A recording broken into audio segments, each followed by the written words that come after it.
Alright guys, today I'm going to teach you how to install rear deck lid speakers. These speakers right here, they're usually a pain in the butt, and a lot of people don't know how to do it properly, so I'm going to show you how to do it. On the Nissan Sentra it's a little tricky, but the same goes for the Honda Civics and some Accords, Toyota, you name it. A lot of the Japanese and even some of the American vehicles are going to have the same procedure in taking out the back speakers. It's not just a matter of ripping out these back grills, you actually have to dismantle some of the back end in order to make it happen. So what we're going to do here is show you the tools you're going to need. What you're going to need: some wire strippers, some wire crimpers, some panel poppers, flathead screwdriver, Phillips screwdriver. I'm going to use my Impact Makita. Also, it's going to be good to have some nut drivers, some different type of bits there. You never know what screws you're going to come up on. Also, I'm going to be using my right angle to get in these tight spots. So these are my replacement 6.5 speakers that are going to drop into these two spots over here. And also some zip ties is going to be really good, and also some electrical tape.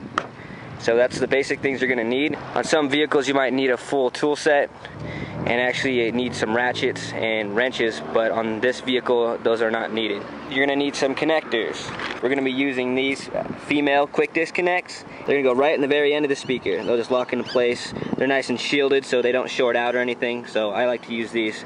You can also solder if you like. When it comes to taking out the back seats, it kind of looks tricky at first, but it's actually very simple once you master it. What you're going to do on the Nissan Sentra, first you're going to look for these tabs. Right here there's tabs visible. On your vehicle they may or may not be there. There might be a little plastic thing that you might have to pop up and find some screws, or it might be something that goes left to right. And if you don't have them, there's going to be a technique to get them out as well. But most likely there's always going to be some hooks that are right here and right here. Just 2 points. 1, 2. Alright, on this vehicle there's only 2, and they give me this nice little tab I can work with, which I'm going to pull out and just lift up. And once I do that, I can lift this whole seat back out. And once I got this seat out, I'm just going to take it out of its place and move to the side. Get out of the way. Now I'm going to come back to my back seat and kind of take a look at it. The only thing that's holding this seat down are these 2 fasteners on the left and on the right. Back that guy out, get my fastener, put in a safe spot, go to the right side, do the same thing. So now that we got the fasteners off, the way this back seat comes out, you actually have to lift up and pull away. These seat belts are going to kind of be a nuisance, so you kind of want to just have them to the side or pull them out a little bit. So what we're going to do is come up here, we just lift up and pull away. And those seat belts are the only thing holding it in now.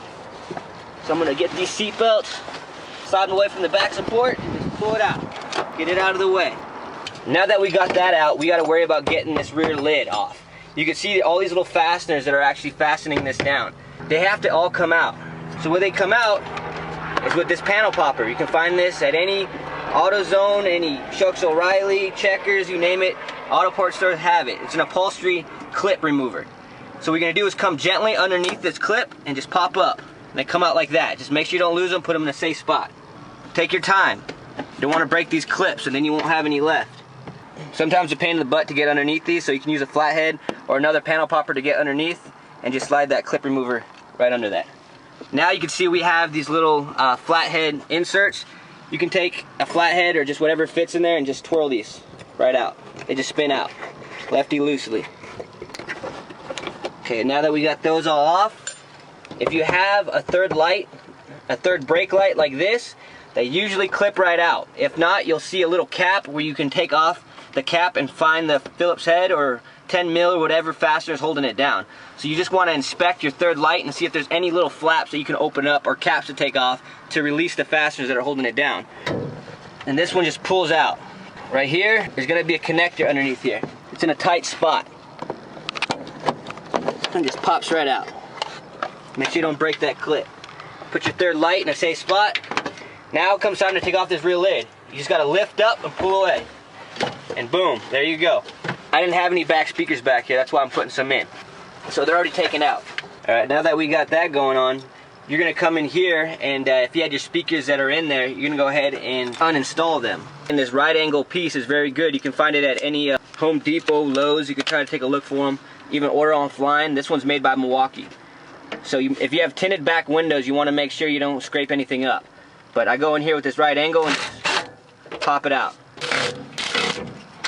Alrighty, so now you would have disconnected your speakers that you had installed. You would have disconnected the connector and you would have had some wire left. You want to make sure the polarity is correct, so you want to go online and try to search for your wiring codes to find out what's positive and what's negative. Lucky for me, I have these quick adapters that were on my other speakers, and they actually tell me which one's positive and which one's negative. The white one's positive, the black one's negative, and it holds true to the other side as well. So I'm going to strip this back and put on my quick disconnects, and we're almost done. These strippers are very nice. They're made by Vice Grip. Makes it really quick. I'm going to get my crimpers out, twist the end of these leads that I stripped back. Always make sure to make a nice good crimp. Don't use pliers or don't use vice grips. Make sure they're crimpers. They'll last longer. And if you guys want to solder, more power to you. Alrighty. So now my speakers, they came with some rubber at the bottom. Your speakers might come with a little adhesive or double-sided tape. Make sure you use that. The reason I stress to put this down when you put your speaker in is because the speaker's metal and so is the chassis. So if it's laying on each other, when the bass hits or when you're driving, it's going to have a bigger chance of rattling. And you don't want that. It's unnecessary sound. So you want to make sure you put in your little gasket they gave you and put it in there. It's good practice to get your crimpers or get some pliers and just squish these down a little bit. Positive side. Hook up my negative side, go ahead and drop my speaker in place. And to help you line it up, you can always get one of these screws, help you line it up. Come in here with my right angle, and when you come in here with a drill, and if you're not using hand tools, always make sure that your hand is covering this rubber surround. You don't want to punch a hole through your brand new speaker you just bought. So if you're using any type of power tool, it's good practice to keep your hand there. Make sure it's nice and tight. These tweeters are semi-adjustable, so I'm going to go ahead and face up to the front and just do the exact same thing on the left side.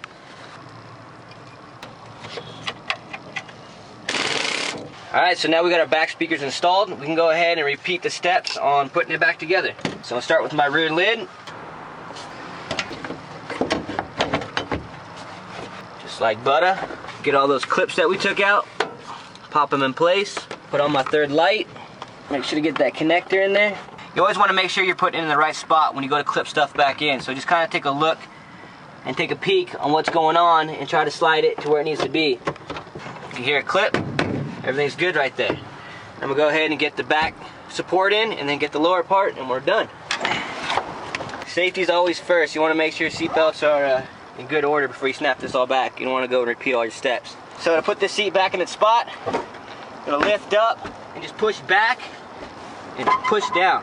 If you want, you can get your head back here and kind of see it. But there's little hooks back here on the metal, which I'll show you. There's little hooks back here, and you can see it right here. So this metal that goes to the seat needs to get in between that crack, and that runs. There's three of them. There's 1, 2, 3. It's going to be the same scenario on most vehicles. So after the rear support's in, I can go ahead and put my fasteners on the left and the right side. Now we just got the bottom part of the seat. It'd probably be a good idea to come in here with the vacuum, clean some of this shit up. Okay, when you're putting your seat back in, you have your seat belts. You don't want those stuck underneath. Safety first. Safety's first. So keep these seat belts up. And scoot your cooch back end in, okay? Now there's a little trick with the knees. See these knees? You see that? Alright. What you do is that you see this little piece of metal, it needs to go into this spot and lock in place. But the only way it's going to get in there if you put some knee love in there. So get your knee. Put it in there. Drop it in. There you go. The seat's put in, the rear lid's in, the speakers are in. Now we're all set and ready. All we got to do is see how it sounds when we turn on our music. And that's how you install rear deck speakers. Feel free to click subscribe, tune in. I'm about to make a 4-channel amp install, and I'll show you guys how to do that too. All in the 93 B13 Nissan motherfucking Sentra.